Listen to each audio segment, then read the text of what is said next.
केवळ नात्यांचा विचार न करता आपण अरे ना कुण्या कुळात जन्मलो ना कुण्या वंशात जन्मलो जगी श्रेष्ठ माई तिच्या कुशीत मी जन्मलो अर्थात आमची माई म्हणजेच आमचा ओबीसी अधिकारी कर्मचारी संघ।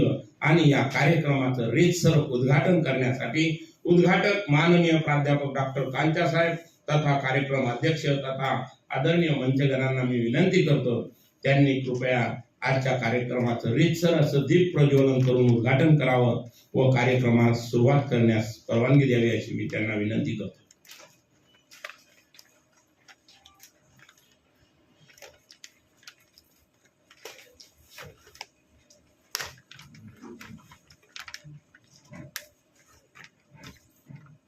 ओबीसी मुक्तीचा जाहीरनामा अर्थातच मंडल आयोग अहवाल माजी पंतप्रधान व्ही.पी. सिंग यांनी